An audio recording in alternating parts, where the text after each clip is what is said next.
Perkenalkan, nama saya Latifah Saminda, berasal dari SD 019 Bintan Timur, calon guru penggerak Angkatan 7 Kabupaten Bintan, Kepulauan Riau. Pada kesempatan ini kami akan menyampaikan video aksi nyata modul 1.4 tentang budaya positif. Selamat menyaksikan. Latar belakang budaya positif. Disiplin positif yaitu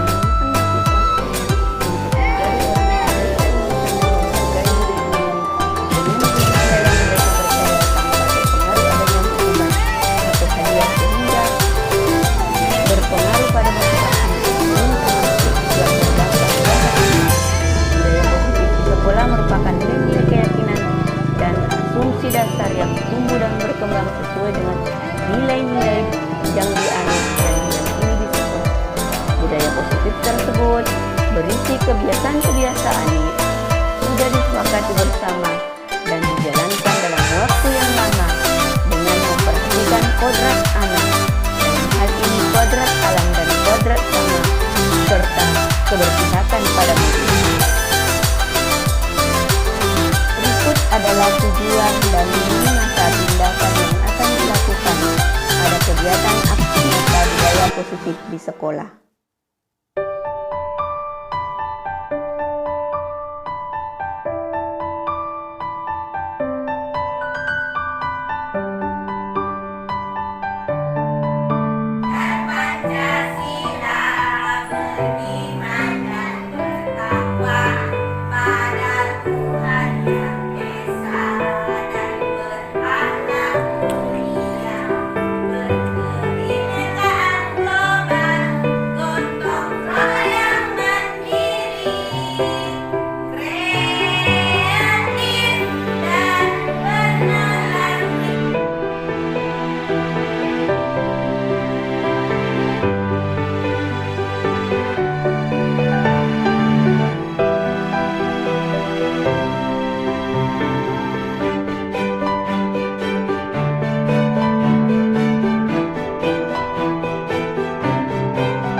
Bismillahirrahmanirrahim.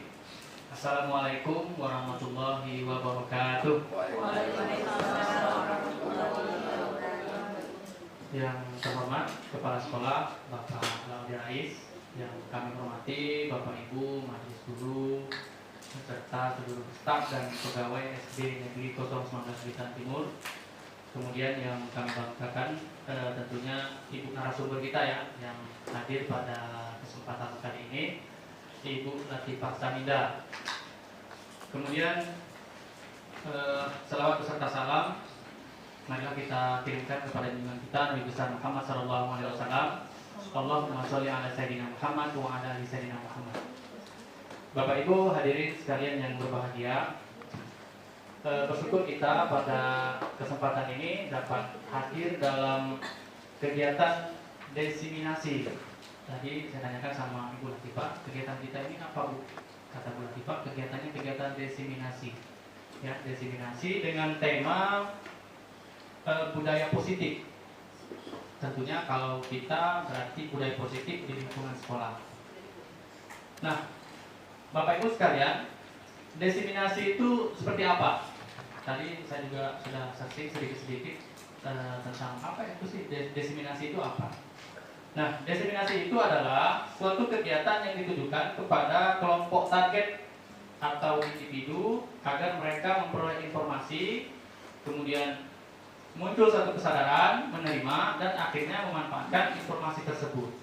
Jadi ada beberapa yang perlu kita garis bawahi terkait dengan diseminasi. Ada kelompok atau individu yang menjadi target, kemudian ada informasi di situ. Tentunya nanti informasi yang akan disampaikan oleh Ibu Latifah. Kemudian ada kesadaran. Jadi setelah informasi itu disampaikan, ada satu kesadaran untuk kita menerima, kemudian memanfaatkan informasi tersebut. Ya, istilahnya itu iman, ilmu, amal. Kita Kita ada kesadaran, kemudian kita terima, kemudian kita laksanakan informasi tersebut. Nah, Bapak Ibu sekalian, untuk tidak memperpanjangkan waktu, untuk yang pertama, kami minta kesediaan dari Bapak Kepala Sekolah untuk menyampaikan sepatah dua patah kata terkait dengan kegiatan kita pada hari ini. Kepada Bapak Kepala Sekolah, kami persilakan. Terima kasih atas waktu yang diberikan kepada kami. Assalamualaikum warahmatullahi wabarakatuh. Tidak syukur kepada Allah Subhanahu wa taala segala nikmat yang diberikan pada hari ini, kita masih diberikan semua kesempatan yang kita bisa hadir untuk mengikuti bersama-sama aksi nyata yang akan disampaikan oleh kita Ibu Latifah Samunda yang merupakan calon guru penggerak angkatan ke-7 yang sudah beberapa waktu melakukan kegiatan di sekolah kita. Pada kesempatan hari ini dia akan menyampaikan aksi nyata yang jadi dikatakan judulnya itu adalah budaya positif, penyampaian dari modul 1.4. Berkenaan hal tersebut, apa yang disampaikan dapat kita sama-sama memperhatikan dan melihat apa sih yang bisa kita petik, apa sih yang bisa kita ambil, yang tentunya nanti jadi bisa diimplementasikan kepada peserta didik kita yang lain yang belum ikut pada kesempatan saat ini. Karena sedang gencar-gencarnya kegiatan ini oleh pemerintah pusat sampai ke daerah, sampai ke sekolah-sekolah, namun beberapa sekolah tuh masih belum bisa ikut, termasuk kita ini baru calon guru penggeraknya masuk, beberapa orang sudah ikut, tapi Ibu Latifah Samunda inilah yang bisa akhirnya sampai kegiatan ini bisa dilaksanakan. Jadi itu yang perlu kita tekankan sama-sama Bapak Ibu. Kita bisa lihat contoh dari mulai pagi sampai siang, jangan dianggap remeh pekerjaan ini, karena kedepannya kita tak tahu segala kebijakan itu bisa berubah. Kebijakan pemerintah itu berkenaan dengan hal-hal yang lain, karena seperti yang disampaikan oleh beberapa waktu lalu bahwa dari tim ini guru penggerak itu memang nanti akhirnya diwajibkan, bahkan pengawas, kepala sekolah, orang yang telah menjadi guru penggerak itu bisa sampai ke situ. Tidak perlu lagi dia ikut pelatihan-pelatihan lain yang bisa menjadikan seorang itu pengawas kah, kepala sekolah kah, untuk menunjang karir seseorang atau guru. Jadi marilah sama-sama kesempatan yang baik ini kita bisa sama-sama coba perhatikan dan kita bisa ikuti tentunya nanti secara pelan-pelan sehingga tidak kedepannya tidak terkejut lagi. Saya rasa itu aja untuk selanjutnya kita dengarkan nanti bersama atas sambutan saya ini, pelaksanaan ini dapat berjalan sebagaimana mestinya. Dan saya akhiri dengan wabillahi taufiq wal hidayah. Assalamualaikum warahmatullahi wabarakatuh. Baik, terima kasih kami ucapkan kepada Bapak Kepala Sekolah yang pada kesempatan ini telah memberikan pengarahan kepada kita semua. Baik Bapak Ibu, untuk selanjutnya kami serahkan kepada Ibu Latifah untuk menyampaikan kegiatan atau untuk mengisi materi yang temanya adalah budaya positif. Baik, kepada Ibu Latifah kami persilakan. Terima kasih Pak Agus sudah memberikan kami kesempatan. Sebelumnya mungkin Bapak Ibu izinkan kami menyampaikan pantun. Senang hati melihat nenek bawa bakul. Bakul berisi nasi dan sambal terasi. Karena semua sudah berkumpul, maka saya akan mulai presentasi. Pergi berlibur di kota Bali, melihat indahnya hamparan padi di sawah. Presentasi ini saya awali dengan mengucapkan kata basmalah. Bismillahirrohmanirrohim. Hujan tiba, bunga menguntung, enak sambil makan ketupat. Saya ucapkan assalamualaikum. Semoga presentasi ini bermanfaat. Assalamualaikum warahmatullahi wabarakatuh. Waalaikumsalam warahmatullahi wabarakatuh. Yang saya hormati Bapak Kepala Sekolah, terima kasih Pak sudah bersedia untuk meluangkan waktunya hadir dalam kegiatan aksi nyata kami. Yang saya hormati Bapak Ibu Guru, semuanya saya sangat berterima kasih karena sudah meluangkan waktunya untuk menyempatkan waktunya untuk hadir di tempat ini untuk mengikuti kegiatan aksi nyata kami yaitu budaya positif. Alhamdulillah, alhamdulillahirabbil alamin. Assalatu wassalamu ala asyrafil anbiya'i wal mursalin wa ala alihi wa sahbihi ajmain. Amma ba'd. Puji syukur kita panjatkan atas kehadiran Allah Subhanahu wa taala yang mana masih menyempatkan kami berdiri untuk menyampaikan aksi nyata kami yaitu budaya positif kepada rekan-rekan. Dan tak lupa pula kita kirimkan salawat dan taslim atas junjungan Nabiullah Muhammad SAW dengan ucapan Allahumma salli ala Sayyidina Muhammad wa ala ali Sayyidina Muhammad. Bapak Ibu, guru hebat semuanya, izinkan kami memperkenalkan.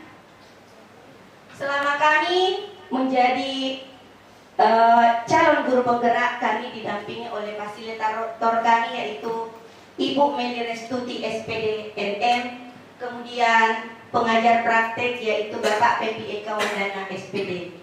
Beliaulah yang mendampingi kami selama menjadi calon guru penggerak ini. Ternyata modul 1.4 yaitu budaya positif.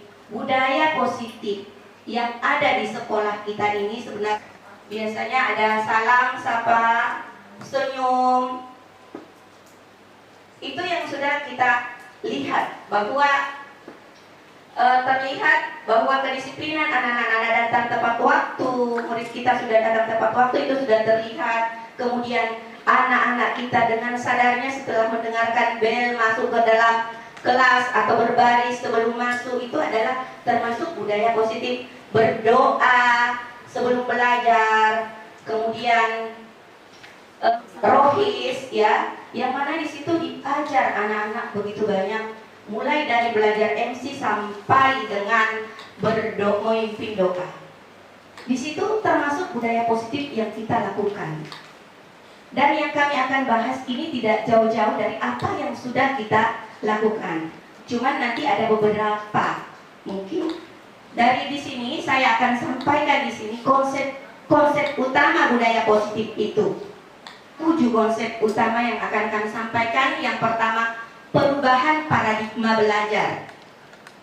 Kemudian disiplin positif. Yang ketiga ada motivasi perilaku manusia. Di sini yang keempat, ada kebutuhan dasar. Yang kelima, posisi kontrol restitusi. Yang keenam, keyakinan kelas. Yang ketujuh, segitiga restitusi. Nah, Bapak Ibu yang saya hormati, itulah ketujuh konsep utama budaya positif yang diamanahkan kepada kami untuk menyampaikan kepada Bapak Ibu. Nah, kita lihat budaya positif di sekolah kita seperti yang kami sampaikan tadi. Budaya positif di sekolah yaitu nilai dan kebiasaan di sekolah yang berpihak pada peserta didik agar mereka dapat berkembang menjadi pribadi yang kritis, penuh hormat dan bertanggung jawab sesuai dengan profil pelajar Pancasila. Jadi itu pengertian dari budaya positif, kebiasaan di sekolah. yang berpihak kepada peserta didik. Itu untuk yang sesuai dengan profil pelajar Pancasila.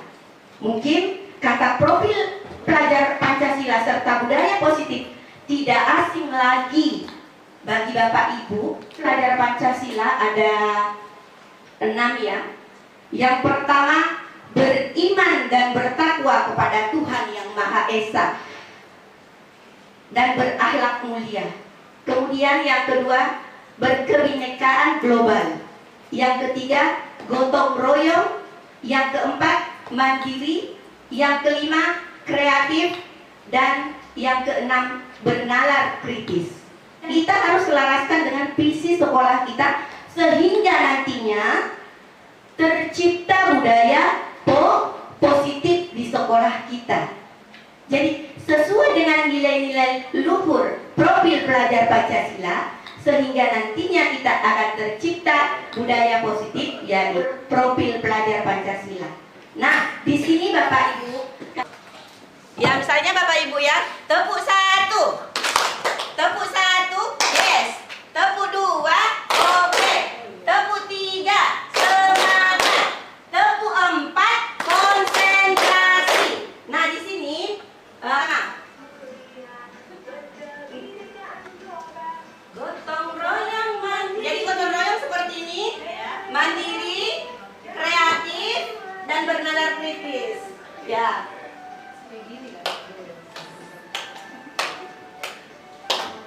Ayo semangat Bapak Ibu. Pelajar Pancasila beriman dan bertakwa pada Tuhan yang Esa dan berakhlak mulia, berkebinekaan global, gotong royong mandiri, kreatif dan bernalar kritis. Jadi seperti itu Bapak Ibu. Ya, ayo kita tepuk tangan. Jadi profil pelajar Pancasila ini adalah nilai-nilai kebijakan yang akan kita tanamkan pada siswa yang disesuaikan dengan visi sekolah sehingga tercipta budaya positif di sekolah. Itu yang kita tanamkan kepada siswa kita. Nah, budaya positif di sekolah sejalan dengan pemikiran Ki Hajar Dewantara. Ki Hajar Dewantara mengatakan bahwa kita ambil contoh perbandingan dengan hidup tumbuh-tumbuhan seorang petani, dalam hakikatnya sama kewajibannya dengan seorang pendidik. Jalan dengan standar nasional pendidikan.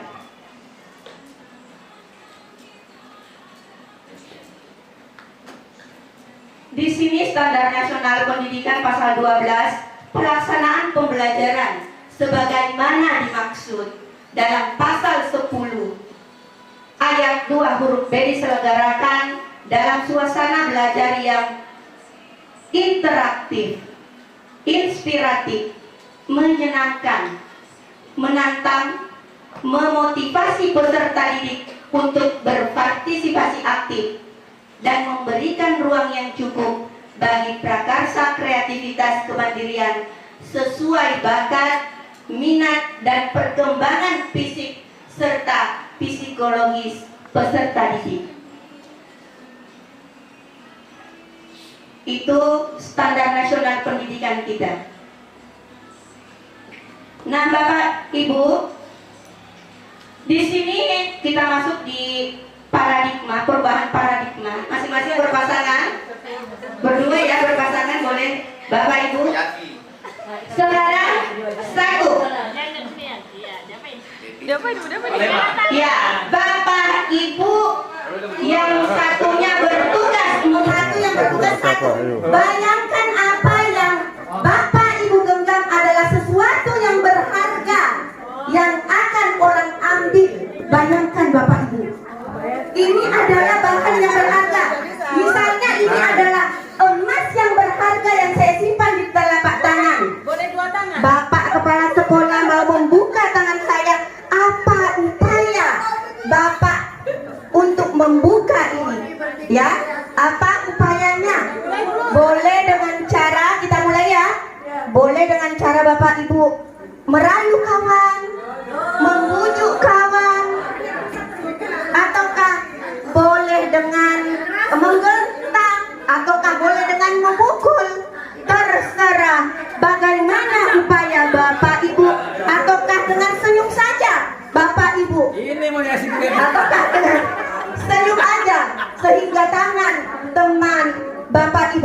terbuka.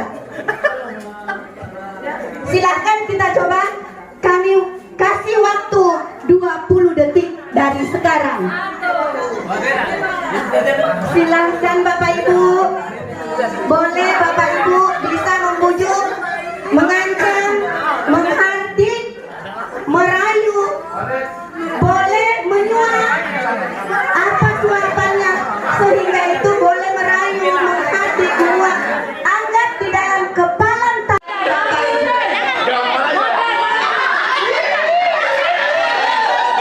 Ayo Bapak Ibu. 10, 9, 8,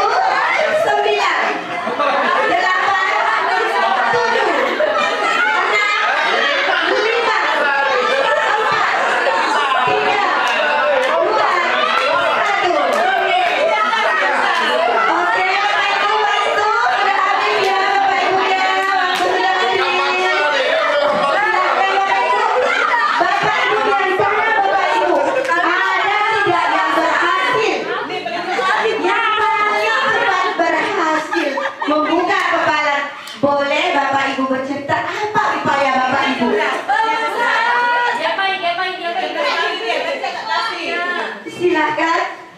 Assalamualaikum warahmatullahi wabarakatuh. Sekarang saya mau membuka genggaman karena kawan saya dengan cara sedikit trik tipuan. Pertama nih, Kak, genggam dua tangannya, kemudian coba buka ini nih.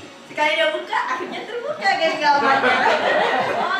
Dan seperti itu bukan tipu, pakai trik. Iya, jadi ada trik kata Bu Marini. Nah sekarang Ibu Eva kenapa mau membuka tangannya? Assalamualaikum warahmatullahi wabarakatuh. Dari awal sebenarnya saya nggak mau membuka genggaman tangan saya dengan sangat kuat saya genggam. Terus dalam hati saya nggak saya lepasin nih. Sekali Bu Marini bilang, Kak tolong Kak genggam tangan di sebelah lagi Kak. Kak tolong ini buka Kak, ya saya buka. Dan terbuka, begitulah ceritanya. Terima kasih. Iya, terima kasih banyak, tepuk tangan untuk Bu Marini dan Bu Eva. Masya Allah ya. Jadi dengan cara dengan adanya trik, begitu pula kita menghadapi siswa kita atau murid kita di kelas. Jadi ada trik. Oh ini anak misalnya kami kelas 1. Jadi trik yang digunakan. Kalau berbagai macam cara kita cari trik atau motivasi baru untuk bagaimana anak-anak itu bersemangat untuk belajar. Jadi seperti itu ya Bapak Ibu ya. Positif yang kita bangun dan sesuai dengan visi sekolah kita. Nah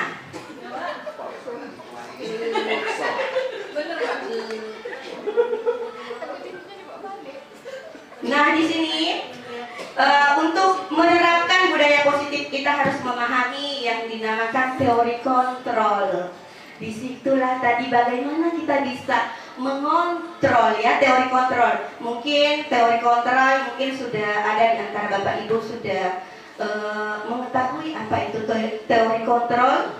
Kemudian di sini ada dari stimulus respon itu ke teori kontrol. Bisakah kita mengontrol seseorang? Sama dengan itu tadi, kita mempertahankan bahwa ini adalah sesuatu yang berharga bagi kita.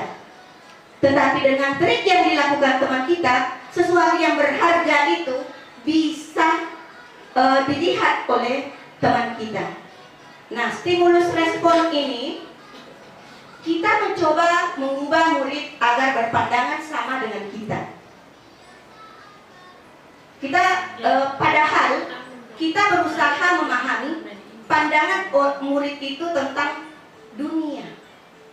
Kemudian di stimulus respon, semua orang melihat hal yang sama. Padahal di teori kontrol, setiap orang itu memiliki gambaran yang berbeda. Kemudian perilaku buruk dilihat sebagai suatu kesalahan. Semua perilaku itu memiliki tujuan Bapak Ibu. Jadi bisa saja anak-anak kita atau murid-murid kita di kelas misalnya suka mengganggu temannya. Jangan kita ini terus ya, suka mengganggu temannya. Kenapa sih?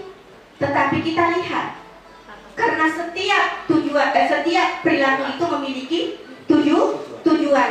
Bisa saja kenapa anak itu bisa mengganggu temannya karena dia butuh perhatian dari temannya, kemudian ke gurunya, akhirnya sampailah ke orang tuanya. Jadi itu murid kita melakukan itu karena butuh perhatian, butuh kasih sayang dari kita. Kemudian orang lain bisa mengontrol saya. Itu tadi, orang lain bisa mengontrol saya, stimulus responnya. Tetapi Anda tidak bisa mengontrol orang lain. Teori kontrolnya seperti itu. Anda tidak bisa mengontrol orang lain. Hanya diri Anda lah yang bisa mengontrol diri sendiri. Tidak bisa. Hanya orang lain itulah yang bisa mengontrol dirinya sendiri. Kemudian pemaksaan ada pada saat bujukan gagal. Teori kontrolnya, kolaborasi dan konsensus menciptakan pilihan-pilihan baru. Kemudian modal berperilaku menang kalah. Teori kontrolnya, modal berperilaku menang. Jadi tidak ada di dalam budaya positif itu menang kalah, tetapi semuanya menang. Bapak Ibu yang saya hormati, disiplin positif merupakan unsur utama dalam mewujudkan budaya positif yang akan kita bangun, tetapi itu harus sesuai dengan visi sekolah kita, sehingga tercerminlah nilai-nilai luhur profil pelajar Pancasila. Bapak Pendidikan Ki Hajar Dewantara mengatakan, di mana ada kemerdekaan, di situ harus ada disiplin yang kuat. Sesungguhnya disiplin itu bersifat self disiplin, yaitu kita sendiri yang mewajibkan kita dengan sekeras-kerasnya, tetapi itu sama saja, sebab jikalau kita tidak cakap melakukan self disiplin, wajiblah penguasa lain mendisiplin diri kita. Dan peraturan demikian itulah harus ada dalam suasana yang merdeka. Menurut pakar Dian Gosen dalam bukunya Restructuring School Discipline, disiplin itu berasal dari bahasa Latin. Disiplin itu menurutnya itu belajar, ada juga murid atau pengikut. Jadi di sini semua murid itu harusnya paham mengapa mereka mengikuti suatu aliran atau ajaran tertentu. Jadi seperti itu Bapak Ibu.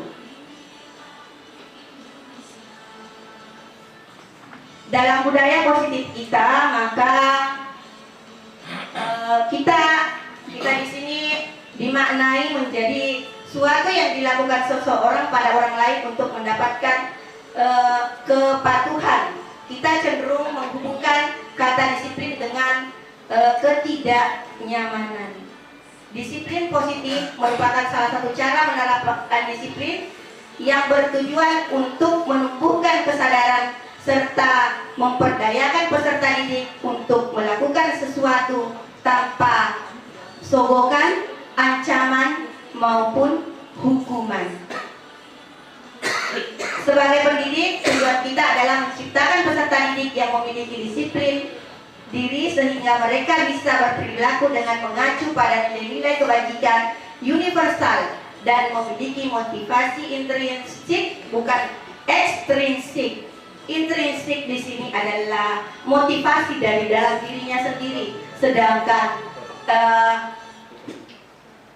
ekstrinsik itu motivasi dari luar. Biasanya kita anak berbaris rapi karena ada motivasinya mendapatkan bintang ketika masuk nantinya, dapat pujian dari teman-teman dan gurunya. Anak-anak itu adalah motivasi ekstrinsik, motivasi dari luar dirinya, ada motivasi sesuai dengan keinginannya sendiri, itu adalah motivasi intrinsik, motivasi yang terdapat pada dalam dirinya, yang tidak kita bisa ubah karena itu budaya, sudah membudaya pada dirinya. Selanjutnya Bapak Ibu, akan keyakinan sekolah,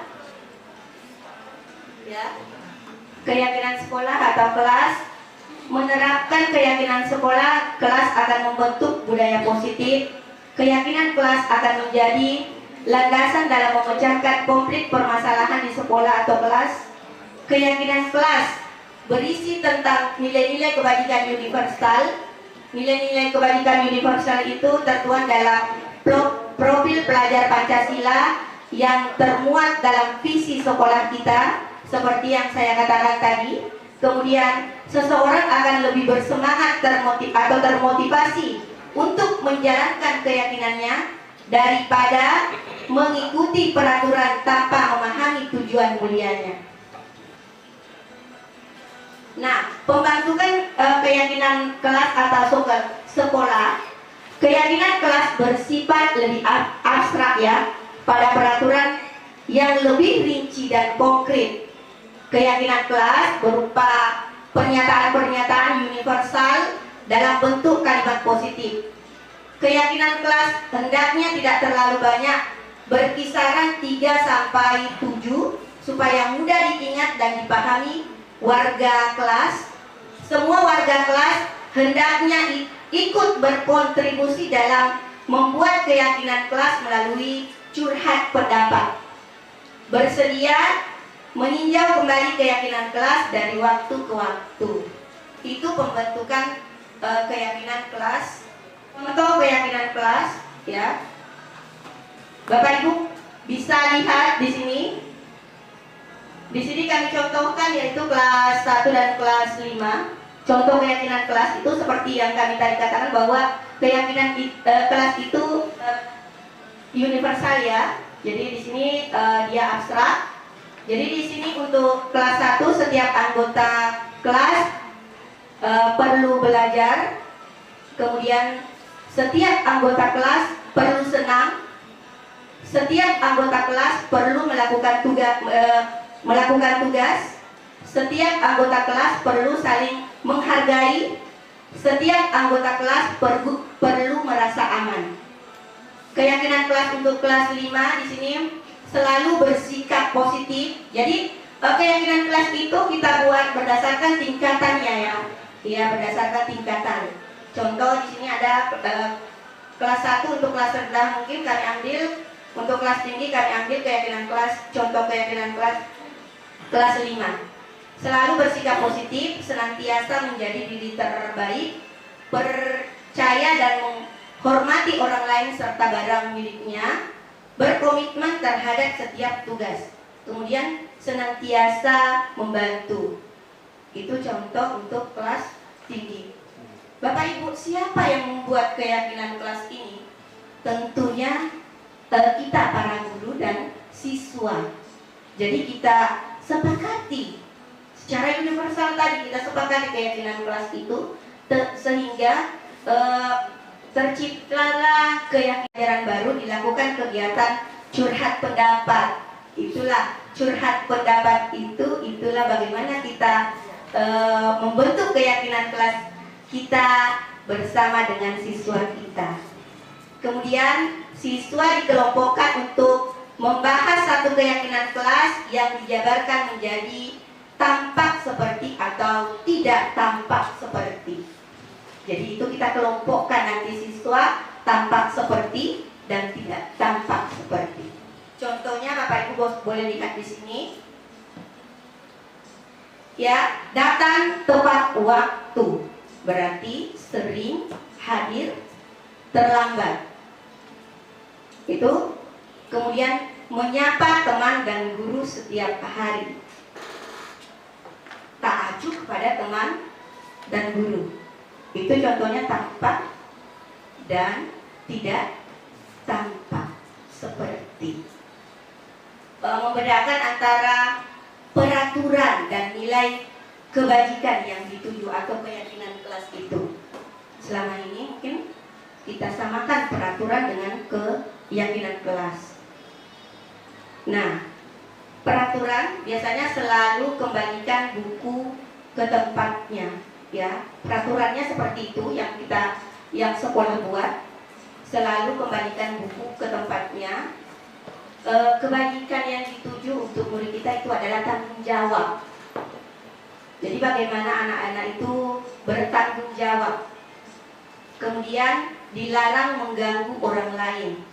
Berarti kebajikan yang dituju menghormati orang lain dan diri sendiri. Berarti kalau anak murid kita itu tidak mengganggu orang lain, berarti dia sudah menghormati orang lain, menghormati temannya, dan menghormati dirinya sendiri.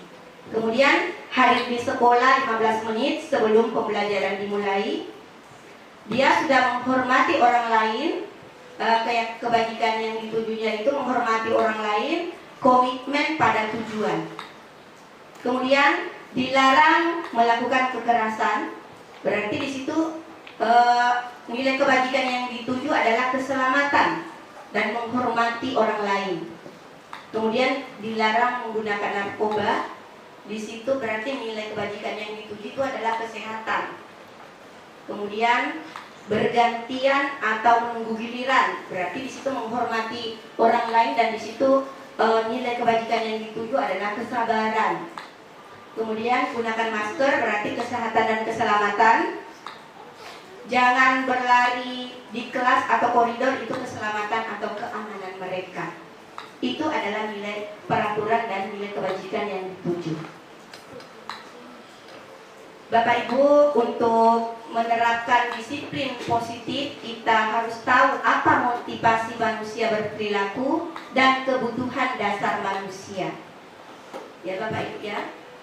Jadi untuk menerapkan budaya positif itu, kita harus tahu motivasi perilaku manusia itu seperti tadi sudah saya sentuh, ada yang motivasi eksternal atau ekstrinsik, kemudian motivasi internal yaitu motivasi intrinsik. Itu bisa tujuan disiplin positifnya di situ untuk menghindari ketidaknyamanan atau hukuman. Seseorang berperilaku untuk menghindari permasalahan yang mungkin muncul dan berpengaruh kepada mereka secara fisik, psikologis, ataupun tidak terpenuhinya kebutuhan mereka bila mereka tidak melakukan tindakan itu. Berarti dia itu termasuk motivasi eksternal, motivasi dari luar. Kemudian untuk mendapatkan imbalan atau penghargaan dari orang lain, ya ini ya, imbalan atau penghargaan dari orang lain. Yang murid kita kadang berperilaku untuk mendapatkan pujian, ya, hadiah, atau imbalan dari kita yang menurut mereka itu penting dan mereka letakkan dalam dunia berkualitas mereka, dalam diri mereka, bahwa jika saya melakukan ini, saya akan mendapatkan hadiah, saya akan mendapatkan pujian dari ibu guru, saya belajar keras karena saya ingin jadi juara kelas. Motivasi eksternal, Bapak Ibu. Mengerti sampai di sini Bapak Ibu? Oke, tepuk 1, tepuk 2. Dengan kelihatan oke ya. Tepuk 3, semangat. Tepuk 4, konsentrasi. Tepuk 2. Tepuk 3, semangat. Oke, tepuk 1. Tepuk 4, konsentrasi. Oke, terima kasih Bapak Ibu. Sekarang boleh kami lanjut. Di sini ada untuk menjadi orang yang mereka inginkan dan menghargai diri sendiri dengan nilai-nilai yang mereka percaya. Ya, itu termasuk motivasi internal, tujuan itulah yang termasuk disiplin positif. Seseorang melakukan sesuatu karena nilai-nilai yang mereka yakini. Ya, murid kita melakukan sesuatu karena dia yakin bahwa itu adalah sesuatu yang berharga bagi dirinya.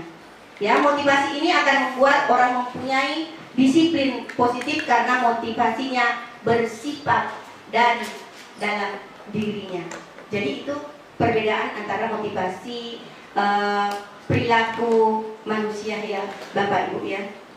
Jadi ada motivasi eksternal dan ada motivasi internal. Sudah membahas tentang motivasi perilaku manusia, kita masuk di kebutuhan dasar manusia.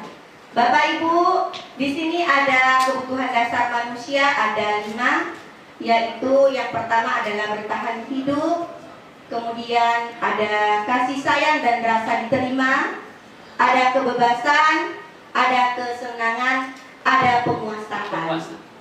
Nah, di sini kebutuhan hidup, kebutuhan bertahan hidup. Di sini fisiologis, ya ada kesehatan. Manusia itu membutuhkan kesehatan, rumah dan makanan. Kemudian kebutuhan biologisnya itu ada psikologis, ada rasa aman. Jadi kebutuhan manusia itu membutuhkan rasa aman. Kemudian kasih sayang dan rasa diterima. Setiap murid kita itu ingin disukai, diperhatikan, diterima oleh kita, oleh lingkungannya, oleh lingkungan kelasnya minimal, lingkungan sekolah atau lingkungan masyarakat.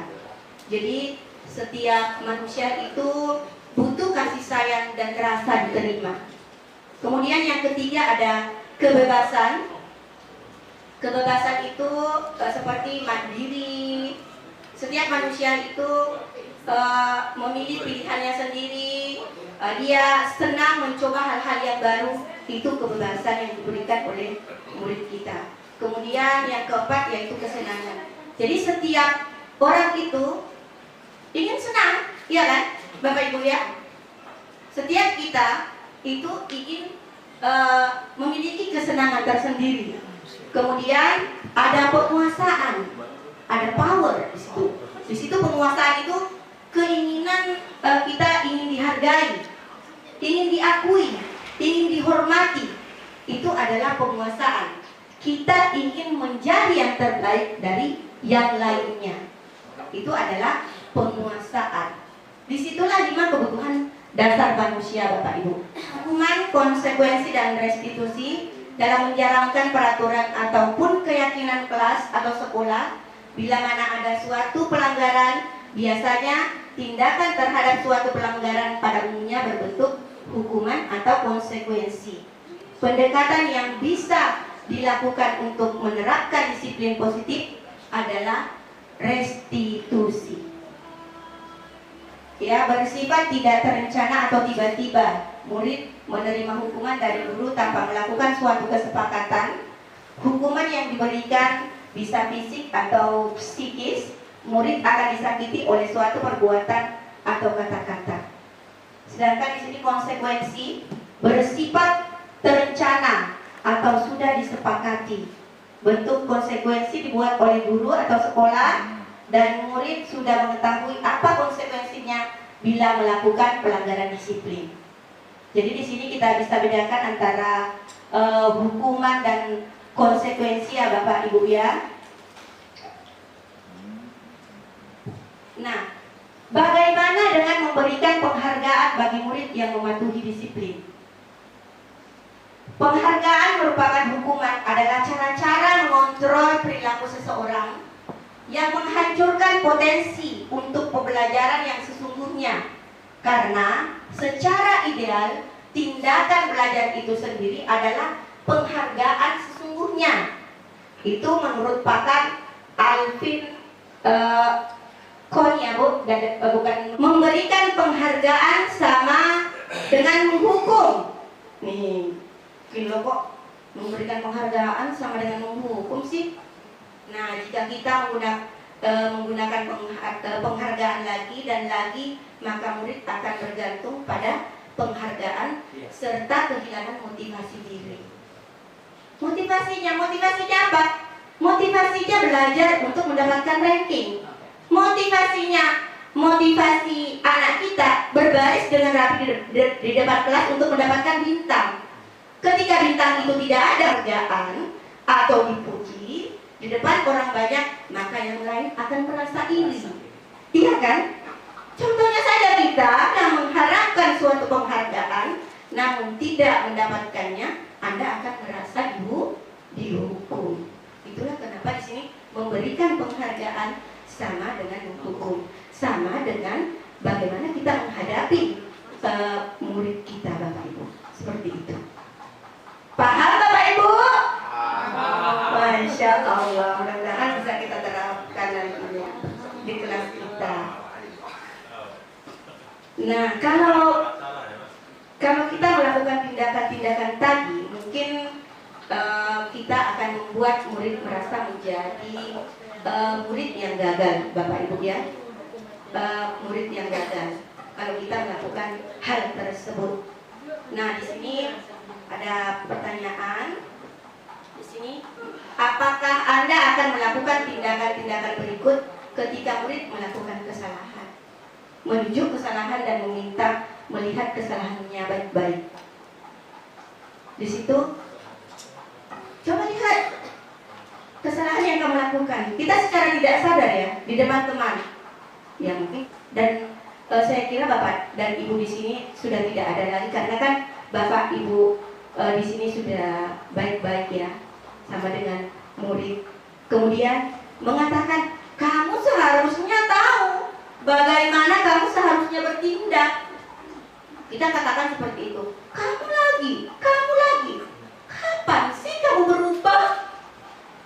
Kemudian di sini mengingatkan murid kita akan kesalahan yang sama di waktu sebelumnya itu tadi. Kamu lagi. Kemarin kamu lagi. Kamu lagi. Tapi secara tidak sadar di depan teman yang lain kita itu sama dengan menghukum secara tidak langsung. Kemudian bertanya padanya, kenapa kamu melakukan sesuatu yang seharusnya tidak kamu lakukan, nak? Kata kita, kenapa sih kamu tidak melakukan sesuatu yang tidak seharusnya kamu lakukan? Kamu kan tahu bahwa itu tidak bagus, kata kita, iya kan? Tetapi itu tadi, kita tidak tahu bahwa ada motivasi dari dalam diri anak kita itu tadi, bahwa ada tujuan tertentu sehingga anak kita itu melakukan itu. Contohnya tadi, anak itu butuh perhatian kepada kita. Mungkin dia biasanya kita inikan dulu, kalau kita sendiri nantinya tidak bisa melakukannya, kita arahkan kepada teman kita yang bisa. Kemudian teman kita tak bisa, baru kita mengarah ke kepala sekolah. Kita sudah melakukan prosedur seperti itu. Kemudian mengkritik dan mendiamkannya. Kita mengkritik anak-anak itu secara tidak langsung, atau kita mendiamkan, biar saja lah, nanti berhenti juga. Jadi dalam hati kita seperti itu, akhirnya kita mendiamkannya. Nah, lanjut ya Bapak Ibu. Ini ada restitusi, sebuah cara menanamkan disiplin positif pada murid. Menurut pakar ya, di sini menurut pakar Goldstein ini, restitusi adalah proses menciptakan kondisi bagi murid untuk memperbaiki kesalahan mereka sehingga mereka bisa kembali pada kelompok mereka dengan karakter yang lebih kuat. Itu menurut pakar ya Bu ya, Bapak Ibu ya. Misalnya ada murid yang memetahkan pensil temannya. Di sini restitusi, melalui pendekatan restitusi, ketika murid berbuat salah, guru akan menanggapi dengan mengajak murid berefleksi tentang apa yang dapat mereka lakukan untuk memperbaiki kesalahan mereka sehingga mereka menjadi pribadi yang lebih baik dan menghargai dirinya. Murid perlu bertanggung jawab atas perilaku yang mereka pilih dan belajar dari pengalaman untuk membuat pilihan yang lebih baik di waktu yang akan datang. Itu Bapak Ibu. Jadi nanti ada kita melakukan pendekatan yang dinamakan restitusi ya. Ketika murid berbuat salah, guru akan menanggapi dan mengajak murid berefleksi. Mudah-mudahan kita nanti bisa melakukan hal tersebut. Nah, di sini Saya akan masuk di 5 posisi kontrol guru.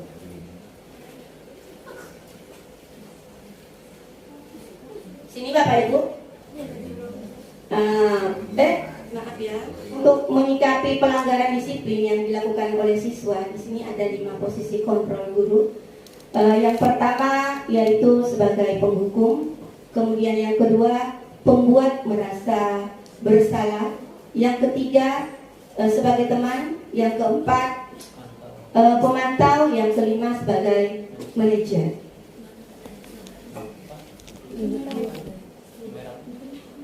Ya, jadi di sini ada penghukum dan pembuat merasa bersalah. Di sini saya akan jelaskan sedikit ya Bapak Ibu. Penghukum itu biasanya kita berbuat menghardik, menunjuk-nunjuk, menyakiti atau menyindir murid kita. Berarti posisi kontrol yang kita lakukan adalah penghukum. Ya Bapak Ibu. Kemudian guru berkata, kamu tidak melakukan, awas ya, rasakan ya. Kita akan berkata seperti itu.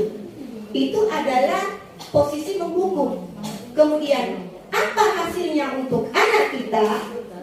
Hasilnya anak kita akan memberontak, ya, menyalahkan orang lain. Di situ anak kita akan berbohong. Itu hasilnya ketika kita berfungsi sebagai penghukum. Kemudian kaitannya dengan dunia lain atau dunia berkualitas mereka itu, murid meletakkan guru di luar dunia berkualitasnya.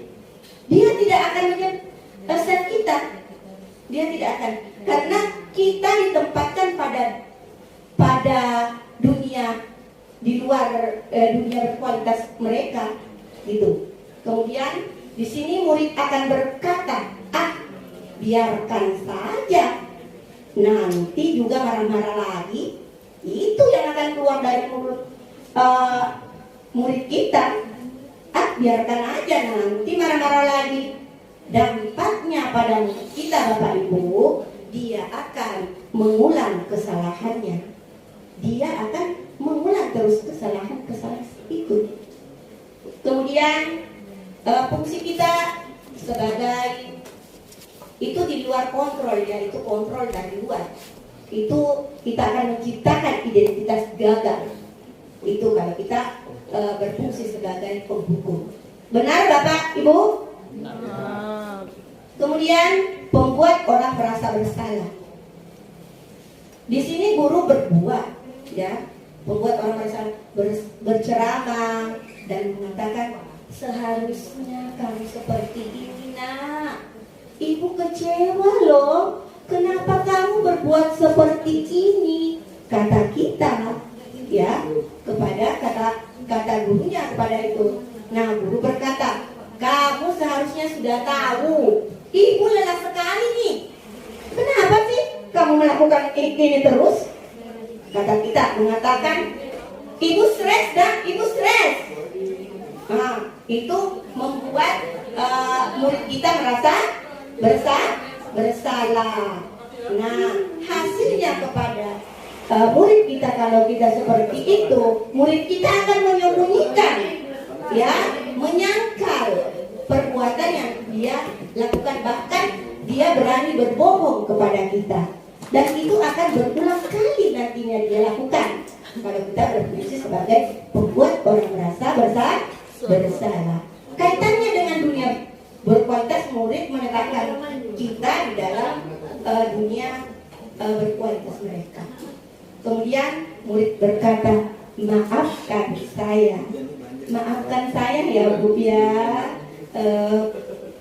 Tapi dengan berkata maaf itu tidak menjadikan murid kita, bahkan dengan memaafkan pun itu tidak menjadikan murid kita akan lebih baik. Dia akan merasa dampaknya pada murid kita bahwa murid itu akan merasa lebih rendah diri, salah terus. Jadi posisi kontrol penghukum dan pembuat orang merasa bersalah Berarti itu adalah identitas keluarga yang kita ciptakan untuk murid kita. Kemudian kita lanjut ya, Bapak Ibu. Tepuk semangat dulu Bapak Ibu. Tepuk semangat.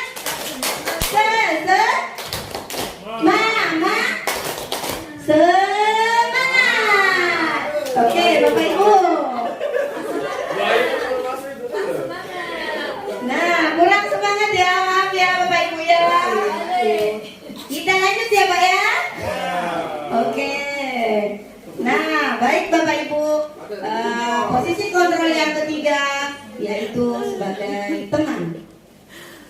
Di situ guru kita membuat alasan-alasan untuk murid kita.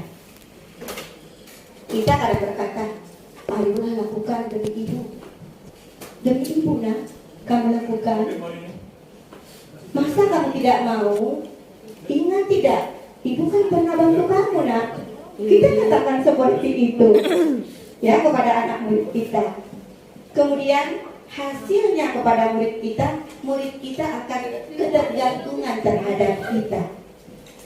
Kemudian kaitannya dengan dunia berkualitas itu murid meletakkan guru sebagai orang yang sangat penting dalam dunia berkualitasnya.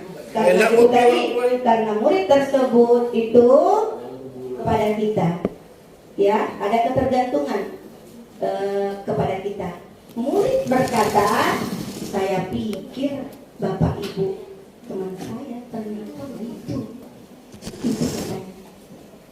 Saya pikir Bapak Ibu itu ternyata teman saya ternyata tidak. Itu pikiran, itu yang ada dalam diri anak kita. Dampaknya pada murid kita lemah, tidak mandiri karena adanya ketergantungan dari kita. Itu sebagai teman. Kemudian yang keempat, pemantau. Di sini Bapak Ibu, saya berdiri Bapak Ibu.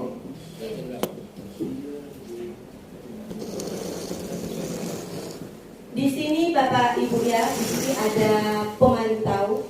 Di situ kita lihat ya. Di situ kita menghitung dan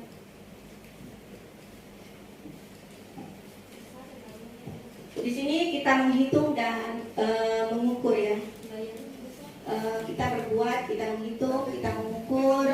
Kemudian guru akan berkata, apa peraturannya? Apa peraturannya? Hasilnya menyesuaikan diri bila diawasi. Jadi anak-anak itu akan menyesuaikan dirinya bila diawasi oleh kita. Oh, saya berbuat baik karena saya dilihat oleh ibu, bapak, ibu guru. Jadi dia di sini menyesuaikan dirinya. Padahal dalam dirinya itu tidak seperti itu. Tapi karena ada hitungan-hitungan, ada ukuran-ukuran yang kita lakukan, maka anak hasilnya itu dia menyesuaikan diri bila diawasi. Ya, murid meletakkan guru peraturan dan hukuman di dunia berkualitas. Berarti peraturan dan hukuman yang akan dia terima itu itulah yang dia inginkan. Kemudian murid berkata, saya akan dapat berapa? Saya akan berapa bintang kalau melakukan hal tersebut. Saya akan mendapatkan pujian kalau saya melakukan hal tersebut. Jadi ada hal yang dia inginkan sehingga dia melakukan hal tersebut. Dampaknya pada murid menitik beratkan pada sanksi atau hadiah untuk dirinya. Itu dampaknya pada murid kita. Kemudian posisi yang kelima adalah posisi manajer. Di situ mengajukan ya pertanyaan-pertanyaan. Ya, di situ kita mengajukan pertanyaan-pertanyaan. Guru berkata, apa yang kita yakini? Apa yang bisa kamu kerjakan untuk memperbaiki masalah ini? Jadi kita di situ. Di situ hasilnya kepada anak berarti menguatkan pribadi anak. Ya, kita menguatkan pribadi anak.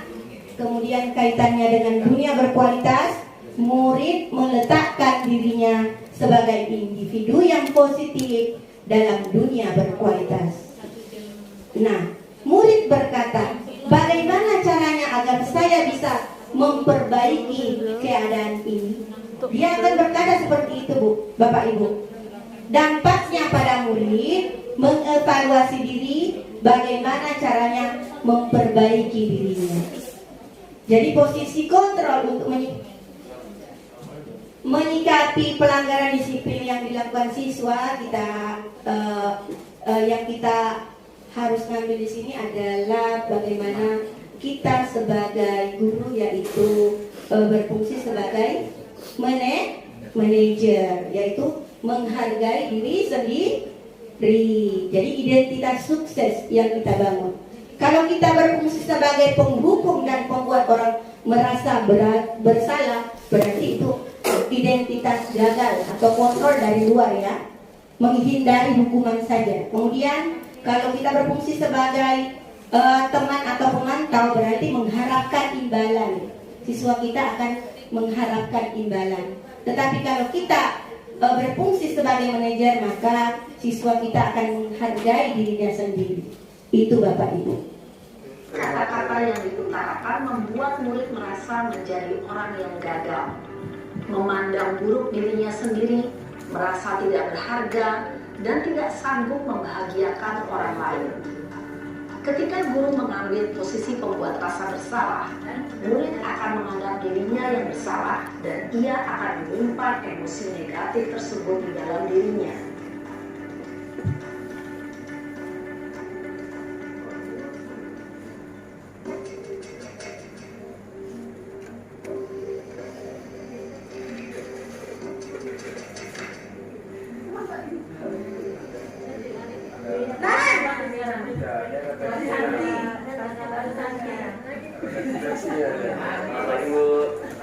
Wah, sudah jam berapa nih, Nak? Iya, sayang. Iya, Bu.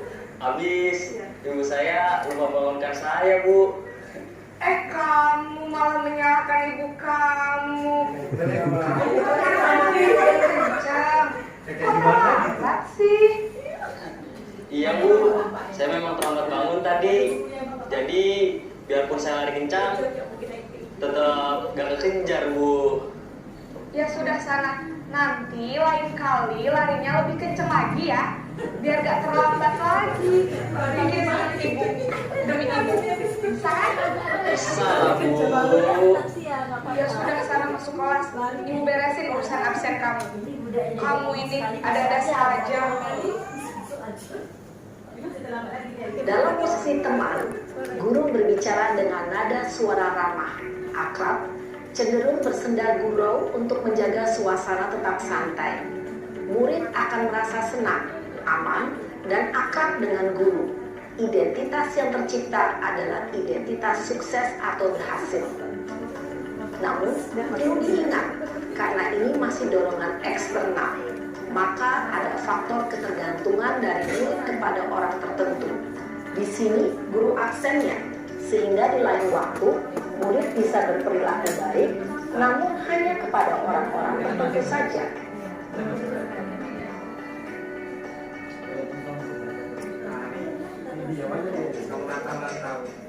Dari CCTV.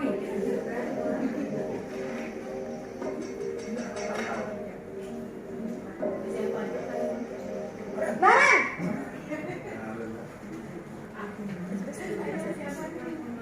Selamat pagi, Bu. Naren, apa peraturan sekolah kita tentang jam berapa kita harus masuk sekolah, Nak? Kita harus di sekolah jam 7, Bu. Iya, betul. Sekarang sudah jam 7.20. Naren sudah tahu konsekuensinya jika terlambat hadir. Paham, Bu. Saya harus tinggal kelas pas jam istirahat selama 20 menit. Iya, benar. Konsekuensinya demikian.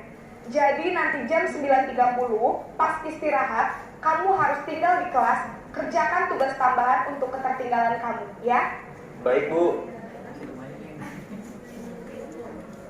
Posisi pemantau mengandalkan penghitungan atau data untuk mengontrol murid. Guru mengarahkan murid berdasarkan peraturan dan konsekuensi. Seorang pemantau menunjukkan bahasa tubuh dan ekspresi wajah yang datar dan cenderung. Bapak kepala sekolah, nak. Disangka ibu tidak bisa membina kamu. Ya, nanti nggak bisa bukan kepala sekolah, nak. Gusti keren. Lambat gurunya salah, Pak.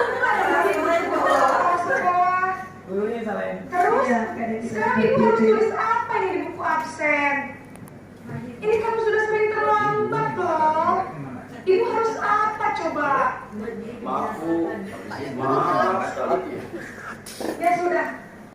Itu otomatis seorang guru harus mendengar kenapa dia terlambat. Nah, kalau anak itu selalu terlambat, dia lagi, itu kita harus kaji ulang. Kemudian harus ada kerjasama komunikasi dengan orang tua, begitu.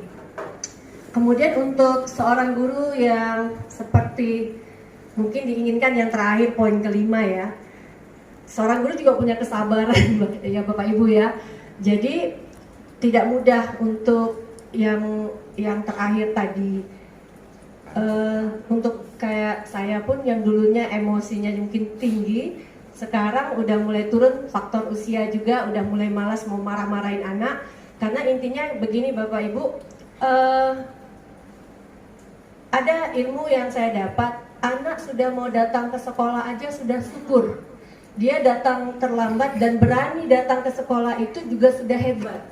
Karena kebanyakan anak kalau udah terlambat itu tidak mau ke sekolah. Harus mamanya ngantar sampai ke depan pintu kelas karena dia punya rasa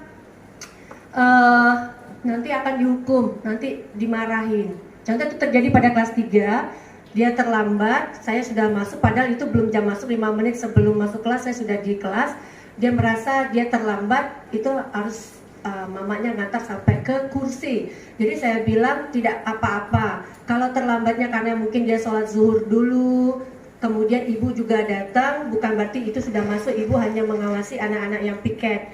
Nah, jadi di sini Bapak Ibu banyak hal yang harus kita perhatikan dari karakteristik siswa, kemudian juga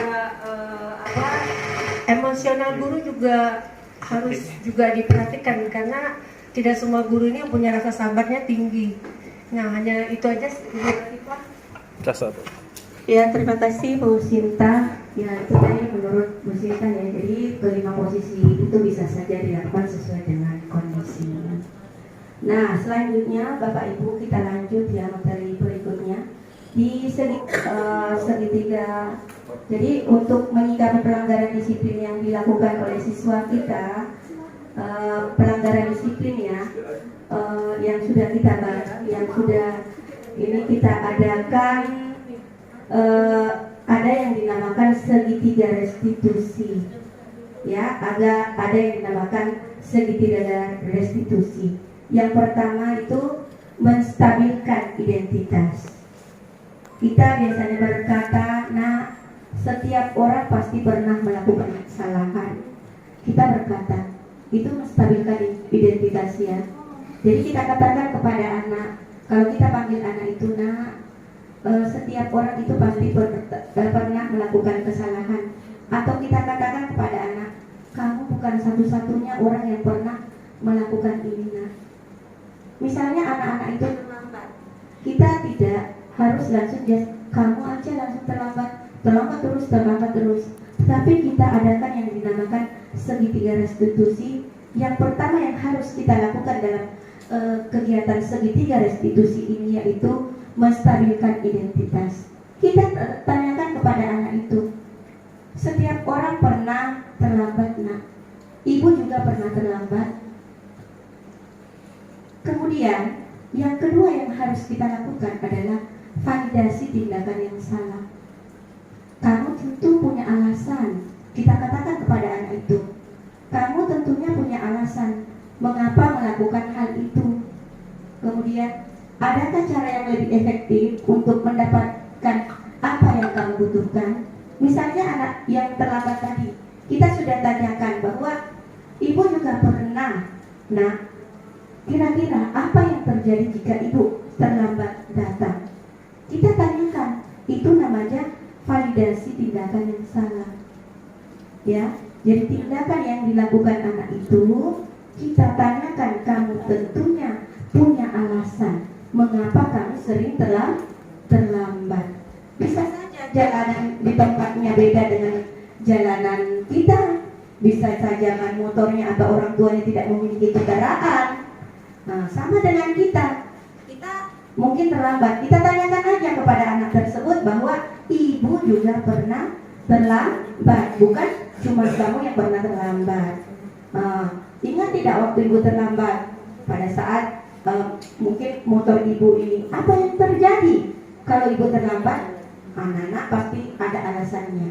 Begitu pula dengan anak tersebut. Kalau kamu terlambat datang berarti kamu akan ketinggalan pelajaran. Dia akan menggali dirinya sendiri. Itu namanya validasi tindakan yang salah. Kemudian yang ketiga yang akan kita lakukan yaitu menanyakan keyakinan. Apa yang kita dengar? Keyakinan kelas apa yang telah kita sepakati? Itulah perlunya kita membentuk keyakinan kelas. Karena keyakinan kelas dibentuk itu tadi antara guru dan murid. Kira-kira kalau anak terlambat, nah, masih ingat tak keyakinan kelas kita kemarin? Iya bu, apa itu? Tidak datang terlambat salah satunya bu. Berarti dia melanggar apa itu nak? Disiplin. Dia tahu dia akan. Nah, kamu ingin menjadi seperti apa? Kita tanyakan seperti itu untuk menanyakan keyakinan murid kita. Jadi seperti itu dalam melakukan segitiga restitusi. Di sini saya juga pernah melakukan, ya beberapa kali sih. Sebenarnya banyak videonya, cuman videonya itu kami tampilkan satu. Boleh punya alasan tertentu mengapa anak tersebut datang terlambat seperti itu. Tak dengarnya suaranya.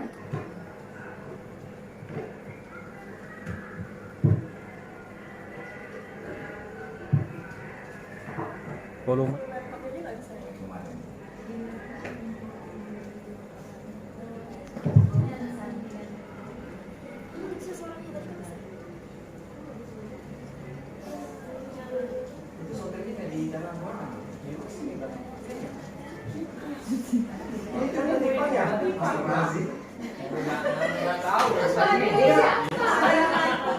Saya pikir itu ada YouTube ngambilnya. Asli loh, karena saya pikirnya ghosting itu kayak ghosting asli loh. Bapak Ibu tepuk satu. Oke. Satu. Yes. Dua. Tiga. Empat. Konsentrasi. Oke, sedikit lagi Bapak Ibu ya. Mungkin itulah tadi materi tentang budaya positif yang kami sampaikan kepada Bapak Ibu. Alhamdulillahirabbil alamin. Kami kembalikan kepada Bapak Moderator. Baik, terima kasih Bu Latifah. Presentasi yang sangat luar biasa ya Bapak Ibu ya. Jadi Bapak Ibu kita tak boleh marah, tak boleh kasih hadiah, kemudian tak boleh menghukum, tak boleh mengkritik, diam pun tak boleh. Nah, nanti solusinya tanya sama Bu Latifah. Banyak tak boleh ya. Baik Bapak Ibu, Bu Latifah perlu kita buka sesi pertanyaan. Jika ada boleh, mungkin bisa dibatasi ya karena. Ya Bapak Ibu, kalau misalnya ada yang hal-hal yang perlu ditanggapi, untuk sesi pertama kita buka 2 pertanyaan aja Ibu saya. Iya boleh Pak, boleh Pak. Pak jadi tak sabar nampaknya nanya dari tadi.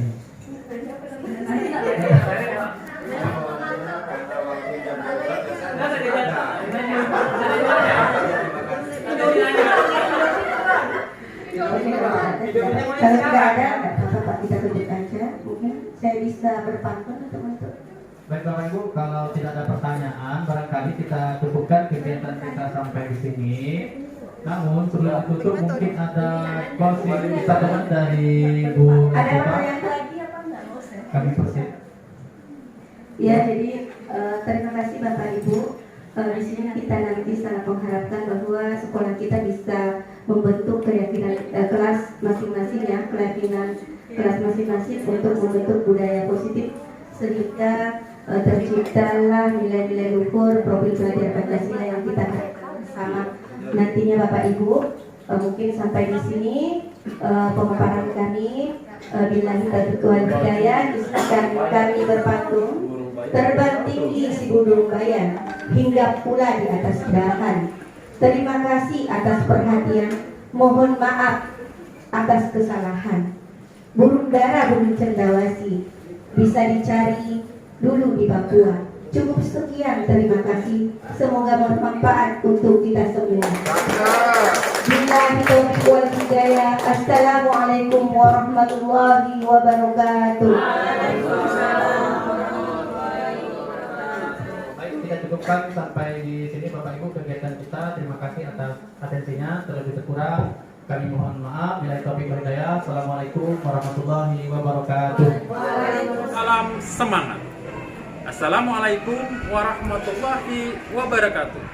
Kenalkan, nama saya Wahyudi Siswanto. Saya adalah salah satu guru yang mengajar di SD Negeri 019 Bintan Timur. Pertama, saya mengucapkan selamat dan sukses pada Ibu Latifah Saminda karena beliau telah terpilih sebagai calon guru penggerak di Kabupaten Bintan. Semoga beliau dapat menyelesaikan segala pelatihan ini dan dapat mendapatkan nilai terbaik di akhirnya nanti. Amin ya robbal alamin.